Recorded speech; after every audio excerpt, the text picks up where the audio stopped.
I have exciting news to share with you. The next cohort of Magdalene Reiki certification starts on the Lion's Gate. Now, if you are an Oracle Priestess, a Magdalene, a mother, a woman feeling that this is your time to step up as a way shower, a guardian, or steward at this time, then this training is for you.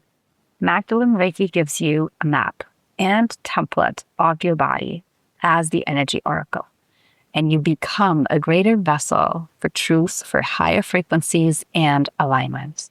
These practices are initiations that queens, wives of pharaohs, and temple priestesses went through in order to shift entire collective nervous systems. And I am in awe about the visceral transformation that women go through in this training, the coming online of ancient gifts, energy experiences felt in their body, or simply the alchemization of states of tension in their homes with their partners. So we begin Ave 8. Scan the code or click the link in the show notes to find out more and join us.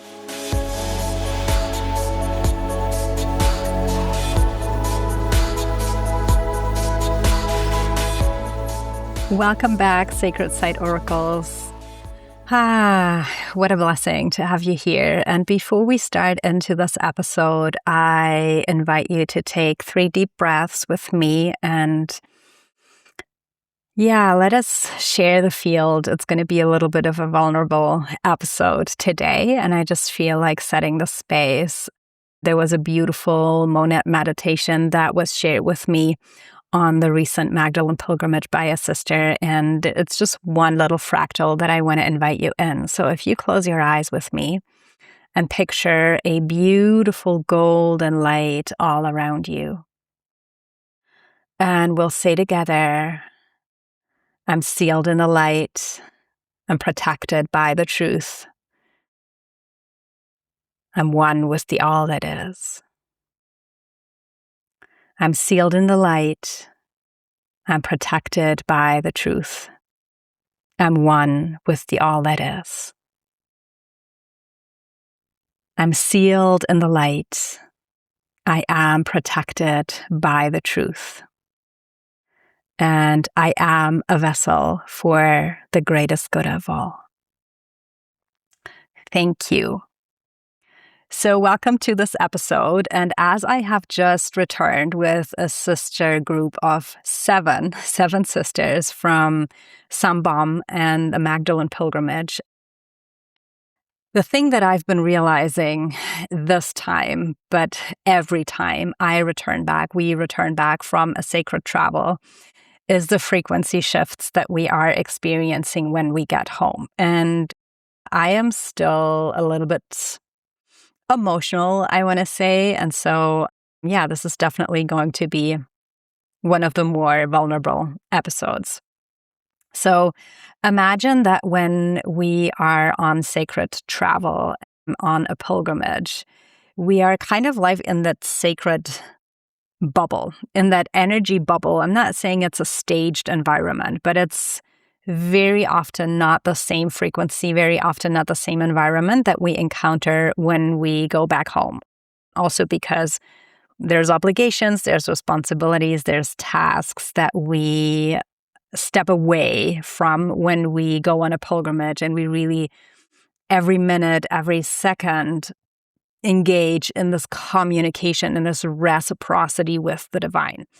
And the real deal, I want to say, almost starts when you both go back home, because it's about how to bring these codes, how to integrate these frequencies into your body, into your field, so they become embodied, meaning that you don't have to fight, you don't have to resist. It's not hard to stay in that frequency, but it simply becomes who you are. And let's be honest, returning back for most of us, whether you are a facilitator or whether you are a participant, is not always easy, because we don't find that same environment when we are back home. So when people ask me, or when people ask my participants, they come back home so how was the trip? In that case, how was France? Or maybe sometime in the past, like, how was Egypt? And you stand there with an open jaw because you have no idea what to tell them. Like, first of all, your mind just gets blank. And there are no words because frequency shifts, like cellular energetic shifts and remembrance of fractals of your soul essence, cannot be put in boxes or ticked in some, this is the sites that we saw, the weather was beautiful, we had good food. And while all of that is true, good company, beautiful circles, beautiful exchanges with women, while all of that is true or might be true, there are these deeper layers of truths that your mind hasn't even gotten to the point of understanding yet or comprehending of what actually happened. And so let's talk a little bit about these frequency shifts. And oftentimes, when this question comes up, like, how was it? In the beginning, it feels really weird to say, I don't know, because then people go like, oh, she didn't have a good experience, which is not at all what it is, but it is simply allowing time and space for the experience to fully land and unfold.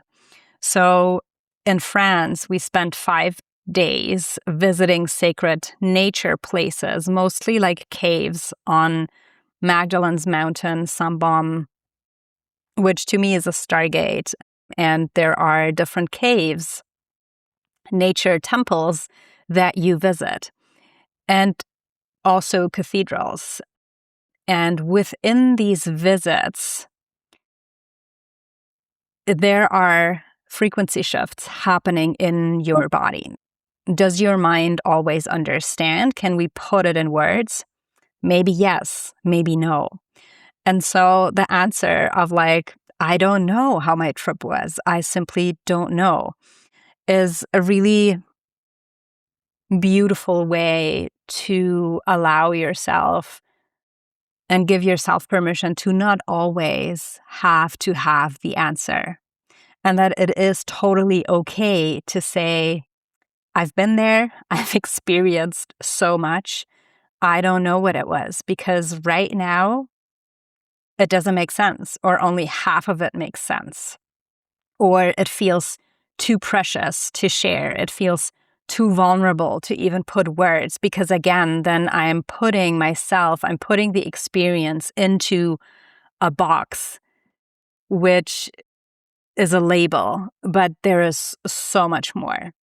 And part of the mystery, part of the path that Mary Magdalene, all the Ascended Masters, part of the temple teachings, part of being a sacred site oracle is feeling into the energy of places, is feeling the sacred site medicine that a place, a sacred site, a temple has to offer you, and becoming a code carrier, becoming a frequency holder for that.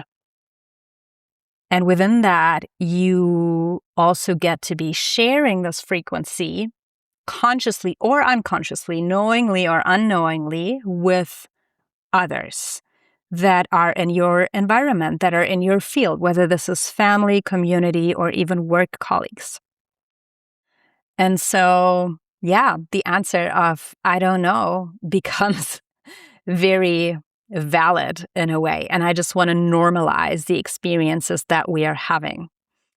So I want to share a couple of stories with you from that recent trip. But before we go into that, I would really love to invite you to feel for yourself, like, where is the truth and what is your oracular states of your body, in your body, as that tuning fork, because we are reading energy constantly and all the time. So what are the places that you feel called to?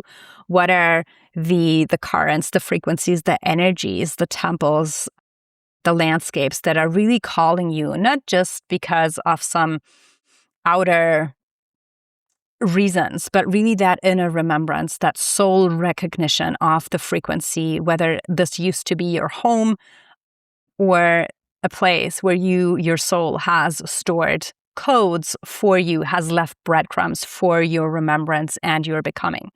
And so if you're feeling this, then I have a cool quiz for you where you can go on the website and find out what archetype of the sacred site oracle you are. I'll put the link below, and take it, find out what are the sites and what are the places that are calling you. So let's go a little bit into the story. So we were 7 sisters on this Magdalene pilgrimage, and already upon sign up, it's kind of like became clear to me that it was very much about the sacred union, and all of the women that came had also strong codes for the masculine. And again, like, this can be on a conscious level, but this can also be on a subconscious level. So you don't even have to know why you're going. And maybe there are reasons why your mind thinks that you're going for. And then when you're on the land and you are experiencing that direct knowing, that gnosis, that visceral felt feeling experience in your body of energy moving, stargates opening, new gifts coming online. That is when the real shift happens. And that is where the real reason is being revealed. So there was this one day where we were following kind of like a sacred sequencing. And there was this one day towards the end where we stepped into the cave of eggs on the mountain of 𝗪𝗵𝘁, which is shaped like a yoni portal. And all of us went up. I had some elderly ladies with me as well, and she was very brave, and she came all the way up. But then for her, it was like, okay, I'm staying here. And the rest of us, the rest of the group went inside. And for some, it might be just a hole in the ground.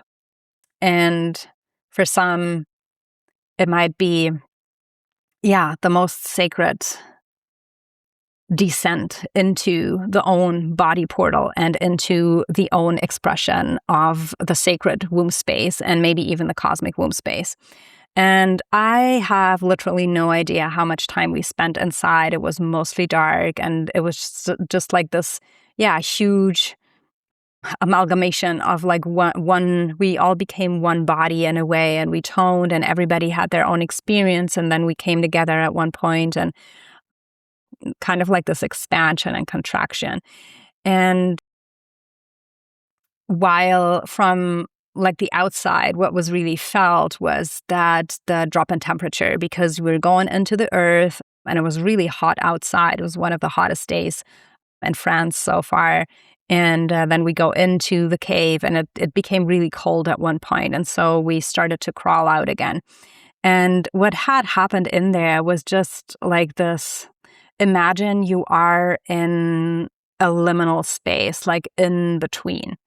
And again, I will only share fractals also because I feel it's not meant to be shared publicly. But what I can say is that imagine yourself in that liminal space, in that space in between where you're not being born and where you're not fully earth side, you're not fully a spirit, but it's like this in between and this moving in and out of shape, of form, of identity, and that womb space, that holy sacred space of the mother that is just nourishing you over and over again, where you feel that you're one with the all that is, and where you're also feeling that you're not this body, you're not the story, you're not this shape. You can reconfigure, recalibrate, reinvent, and rebirth yourself over and over and over again, because this is what we do as souls. And so we kept on coming out of this earth hole.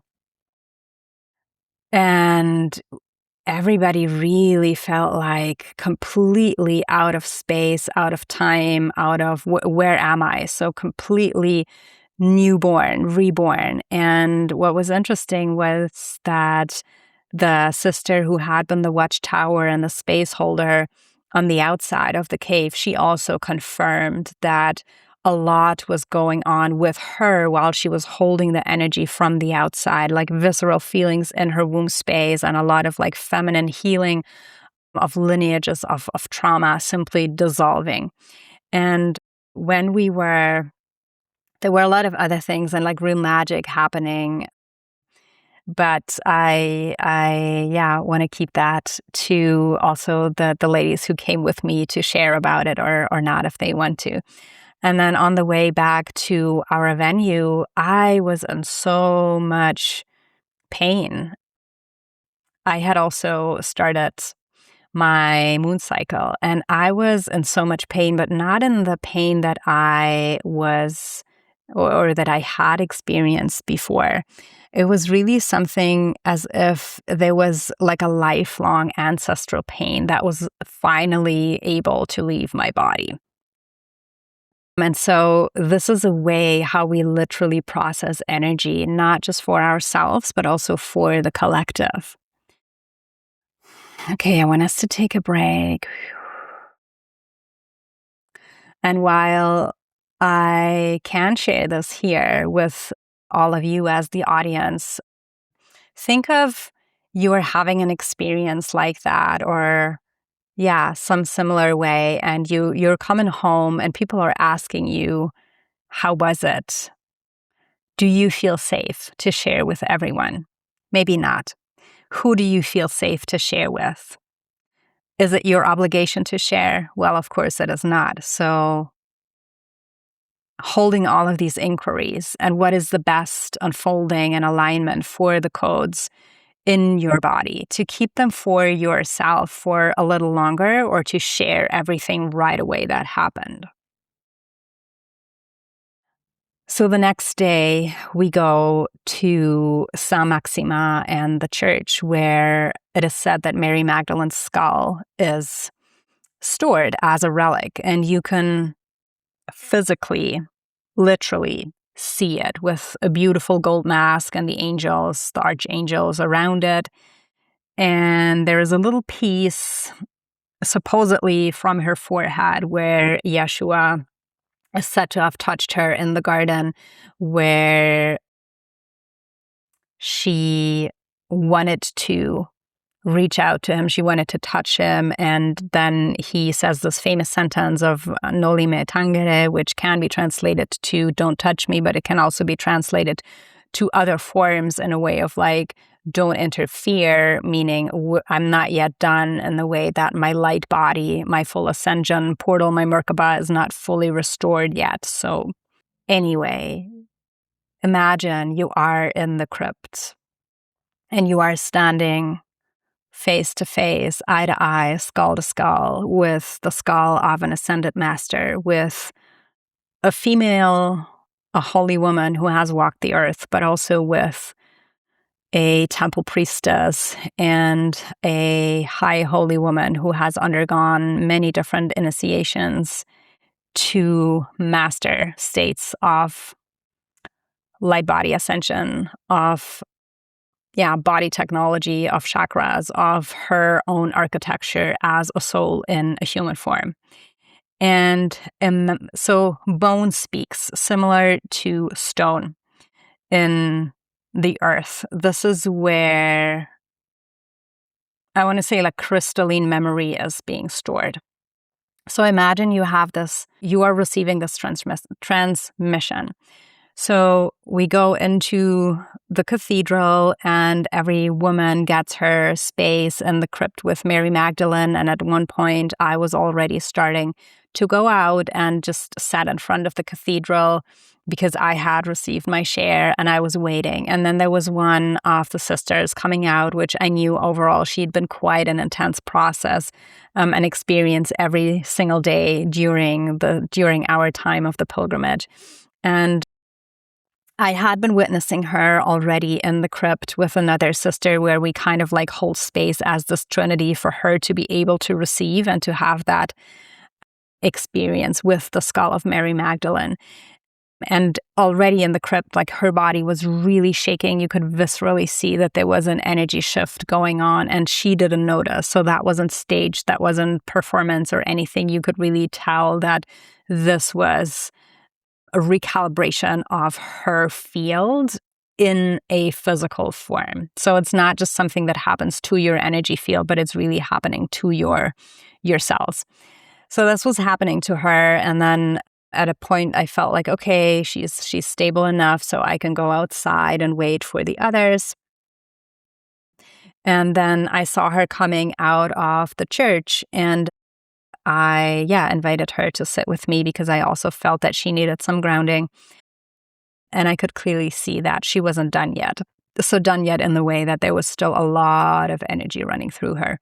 And at one point she looked at me and she said, "Is it possible that I'm receiving a teaching?" And in that moment, I was so in awe that she shared with me. I was so in awe that I was able to witness and hold space for her, because I knew what was happening, and I had gone through many of the same moments, for me specifically in Egypt, but also after. And sometimes when we are receiving these experiences in our body that are really felt to the extent and the extremity that you haven't felt it before, it can also be a little scary. And so I was trying to normalize it and say, yeah, of course, this is absolutely possible. I mean, you have just been in the presence of the skull of to me, like one of the most angelic beings that walked the planet.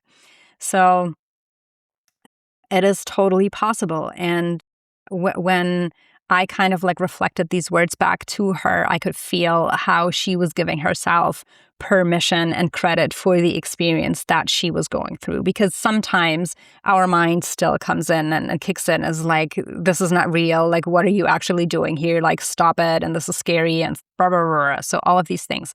And so I could feel that her body relaxed into it and just allowed the energy to flow through. And what I did was I sat right behind her. So my back was a stabilizing pillar to her back. And I was trying to anchor in the energies and just allow, the field to settle and for her to have her experience. So that was really, really, really intense. And I'm not saying that everybody has these, but if you do, just trust it. And also, you don't have to go through that alone. Like, find somebody who is able to hold space for you in that moment so you can have this experience and allow the frequency shift to happen. Whew. Yeah. And I guess this was very powerful for her because I also know that she, at that moment, didn't make sense of what was actually happening. And all that she could say was that, I don't know what it is. I know it's big. I know I am receiving a teaching. I haven't, like, my mind can't even understand what it is, but this is what it is. And this is enough. So we don't always have to justify or explain or even give a tag or like from the mind's perspective, because this is something, again, that you are feeling with your blood, with your bones, with your meridians, with your cells, your tissues, your everything. Like, your body is like, whoa, what's happening? What's happening? What's happening? And we can't explain, and we don't have to explain.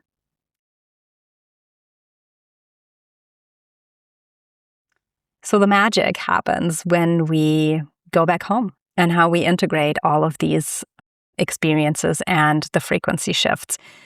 Another thing that I want to say is that when you have experienced that, this is a truth that you know in your cells and your body to be true. So nobody can take that away from you. Even if people in your environment are like trying to make sense of it from their perspective, specifically if they haven't gone through a similar experience, I'm sorry, but come back to remembering what you felt.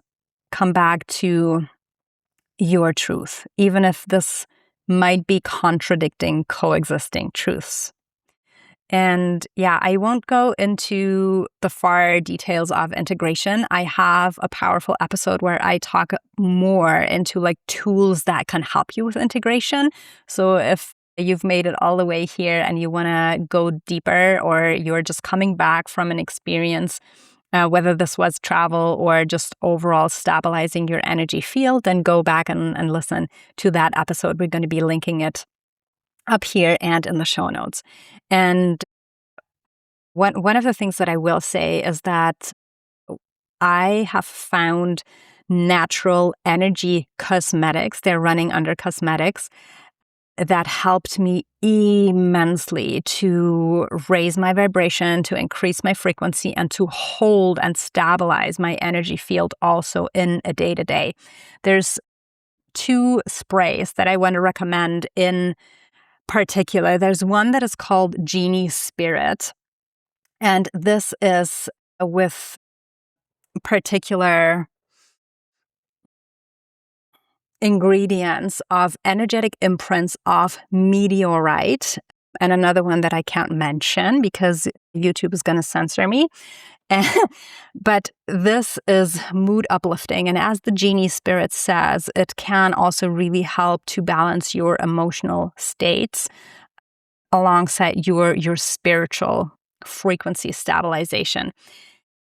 This one is a smaller one. It's called 𝗪𝗹𝗁 third eye, so 3.I. What is this? It's for the third eye. It's for your pineal gland. Some also call it a courage spray. How I have experienced it, it is something that really connects you to your truth, because the pineal gland is the command control for us, to connecting us to the higher realms, but also to our own intuition, our body technology, in a way like no other. So those 2 I can highly, highly recommend. I'm using them on a daily basis when I am embarking on a travel, or when I am coming back from a travel. I am using them even more deeply. So the 𝗪𝗓𝘂'𝗋, you would basically just spray around your field. And the third eye, you would spray under your tongue, because there is acupuncture point that connects with the pineal gland. So these are my little, integration friends for high frequency stabilization. If you're interested in finding more about them and buying them, I'm going to be putting a link in the show notes and you can check them out. Thank you, my Sacred Site Oracles.